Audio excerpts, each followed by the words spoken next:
Welcome back to another 2K24 video. In this video, I'm going to be going over my updated settings. Now, I already have one video on how to get the most realistic settings out of WWE 2K24. However, I've spent a lot more time in the game since then, and I've made some tweaks to problems that I've noticed. And just going through the comments and seeing you guys have some troubles, some stuff that I just feel like I should make a new video for, because some of the settings have changed pretty drastically. So yeah, that's what this video is for. Also, my last tutorial was pretty much just focused on AI versus AI settings. In this video, I also have player settings as well. So if you were looking for player settings, they are in this video. So let's hop in and see what's changed. For the difficulty, I've set this to hard. You know, difficulty is pretty self-explanatory. If you're playing player versus player, it just makes the AI harder. I mean, obviously. If you're playing AI versus AI, it does similarly the same thing, but since you're not playing, it pretty much just affects your match length. So if you want longer matches, you can change this to legend difficulty, or if you want shorter matches, you can turn this down. I have it set to hard, and I feel like that's the sweet spot. We're looking at about 5 to 10 minute matches here, 10 minutes being on like the extreme side of a crazy match. So just know that going in, my matches, I like to range between 5 and 10 minutes. In my opinion, I don't want 30-minute matches in the game. Like a 30-minute match is fine on TV, but in the game, like, I don't know if I want to sit here for 30 minutes and watch a match. So with that being said, if you do want longer matches in your game, turn this up to legend. And then when I get to the sliders, adjust those accordingly. For weight detection, this is on simulation. Your only options are simulation and arcade. You want this on simulation for Rey Mysterio picking up the Big Show for a vertical suplex, right? So simulation, stamina mode, you've got normal or infinite. Pretty self-explanatory. We're going to put that on normal. You'll notice that when I hop into the sliders, I also make it so moves cost a lot more stamina to use. So if you set this to infinite stamina, then that really defeats that purpose. A pin mini game, this is a personal preference. More for player versus player. You've got rapid press or you've got a timed button press. Really up to you. Again, like I said, I do mostly AI versus AI. So I just leave this to what it was. It doesn't really matter to me. A pin mini game first lock count after finisher. So this means if you hit a finisher, it'll lock the pin mini game so you can't kick out at 1. Your only options are to kick out at 2 or 3. Well, I guess you can't kick out at 3, but you know what I mean. The trading blows mini game is a new feature in this game, similar to how you see matches on TV where they have a chop battle or they're trading punches in the ring when they're really tired. I have this turned on. I think this is a cool new feature. There's also a slider for it because if you don't turn the slider down, it does happen like in every match, which kind of like defeats the purpose of it being a cool spot. But overall, it's a cool new feature, so I have that one turned on. Allowed held input for minigames. This basically makes it so you hold the button instead of mashing it for the minigames that pop up. Again, personal preference. I have this turned off. So automatic rope breaks. Let's say you hit your finisher near the ropes and your opponent's arm or leg is under the rope. Will the referee recognize that as a rope break? I have this off. Now, if you want this similar to WWE TV or real life, you would turn this on. However, we're in a game setting, so weird things can happen. Whereas a real match is choreographed and they know exactly where they're supposed to be, the game doesn't really know that. So if you want to get a rope break in the game, I've set it to off, and this means the superstar will have to manually grab the rope for the rope break to count. Again, so if you want this similar to real life, you can turn this on. However, I feel in a game setting, it's better if it's off. Either the player or the AI have to do a manual input to get the rope break. Auto reversal for ground attacks. This is pretty much so the AI can't spam a ground attack on you if you're doing player versus. So if you've ever been in a match where the AI just keeps ground stomping you and you can't do anything and you have to restart the match or you just have to wait till he stops doing that attack, you know, you can set this to on or off. I have this set to off. For all the run-ins, I have them set to off. I don't like random-ass run-ins in the game, so I just have them off. This is, again, personal preference to you. Blood, we have that turned on. I can't remember, but I think this is turned off by default. I could be wrong on that. Correct me if I'm wrong on that, but I think this is turned off by default. And if you don't change any other settings, this should be the one you change, because why would you not want blood in the game? Like, blood is just a universal W and an advantage that wrestling has over most other sports. Subtitles, I have turned off. Tutorial tips, I have turned off. If you're a new player, you can leave this on. In my opinion, they're kind of annoying. and not really that helpful anyway, so I have this turned off. And then edited or created superstars. In my opinion, you should just have this allowed all the time. This shouldn't even be an option. Jumping into presentation, we have the ramp camera on. This is a new feature, and this is basically what camera angle you want the match at. So if you want it to look like TV, where the camera angle is on that one side and superstars do every single move to the camera angle, that's the default. But if you want the match to look a little bit unique, where the camera angle is shot sort of from the announce table position towards the ramp so you can see the entranceway while you're wrestling, you can turn this on or off. And this is a setting you can also turn on and off on the fly while you're in a match. So putting it here doesn't lock you in. It just means what the match will start as.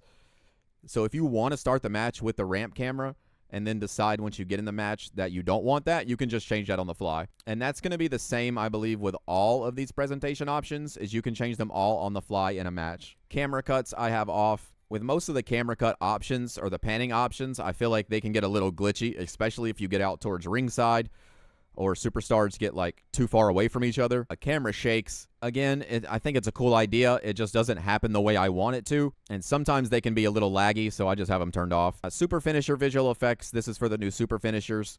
Personal preference, as with most of the presentation options. You can turn this on or off. I have it on. I think the new super finishers are actually kind of cool. And the cool thing about them is they don't happen really that often.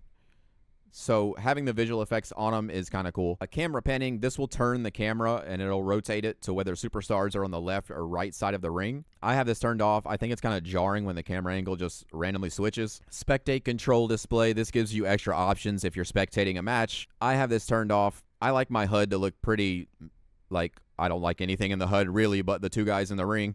So I have most of this stuff turned off. Same with superstar HUD. This just shows your superstars stamina, their overall damage and health, and how many finishers and signatures they have. In my opinion, even for player versus AI, this is better to have off. For control help and match rating HUD, this one's kind of interesting.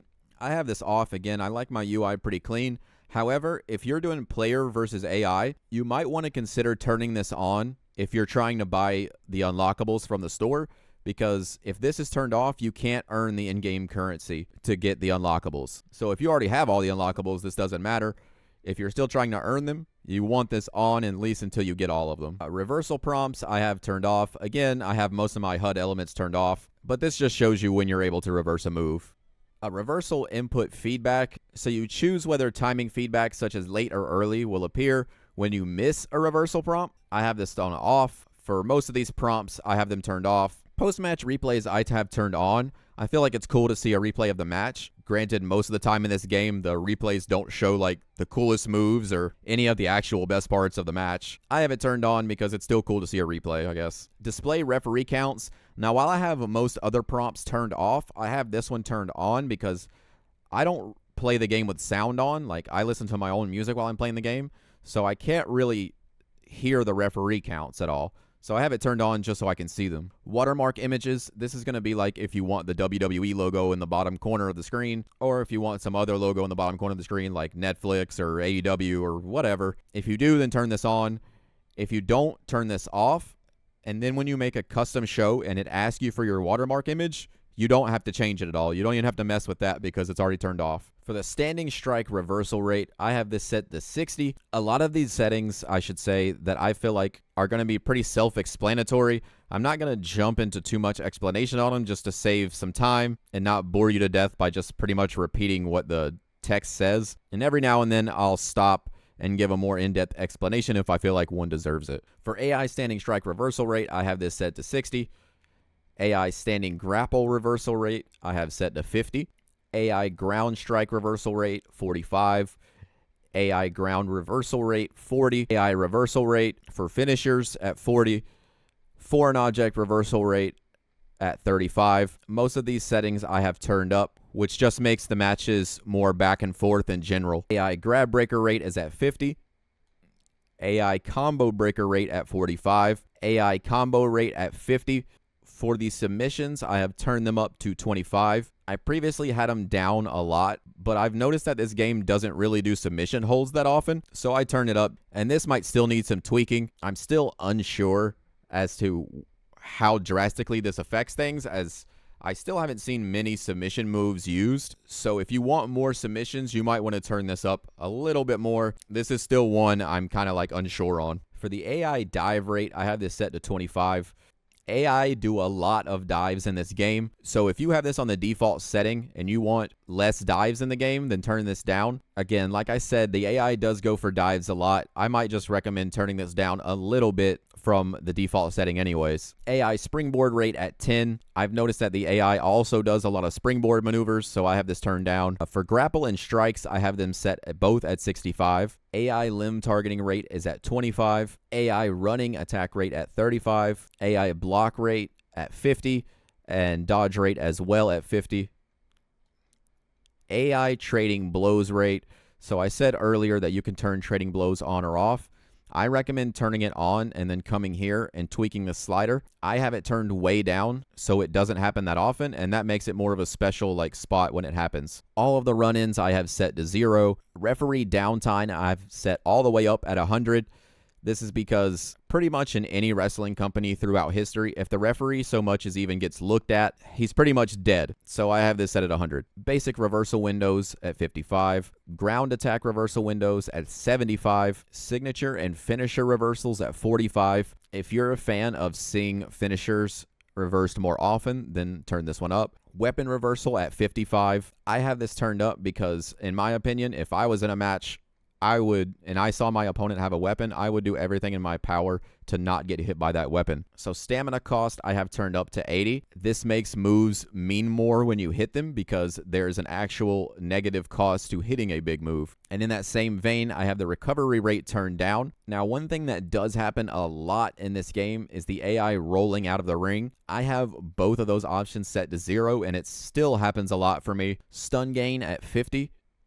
Stun duration at 70. For the gain, this increases or decreases how quickly the stun meter is filled when receiving attacks. So basically how quickly you can get stunned. And then the duration, of course, is how long the stun will last for. Vitality regen cooldown and vitality regen rate. I have both of these set all the way down. Post kick out damage recovery. So this is for the player. Post kick out damage recovery for the player. And for the AI, I have set to 50.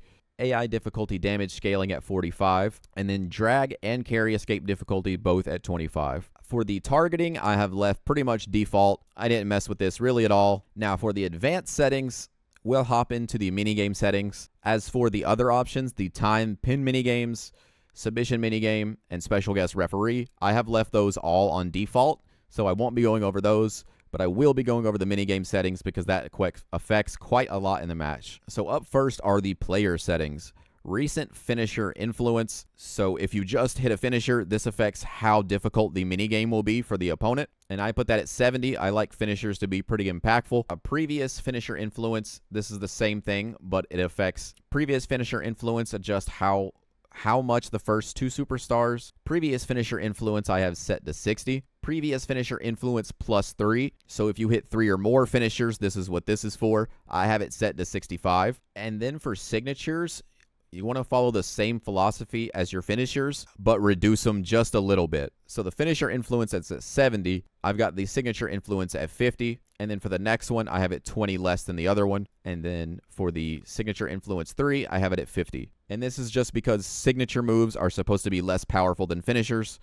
So you want to set the sliders just a little bit up below the finishers. And then for the AI settings, they pretty much mirror the player settings. Not too much is different here. And like I said, for the other tabs, I just left them on default. And that's pretty much it for the updated settings. If you guys do end up using any of these settings, please let me know in the comments what you thought. Again, I did make a previous settings video around the release of 2K24, and this video is just meant to show how my settings have changed since then. So if you enjoyed, leave a like, and I'll see you in the next one.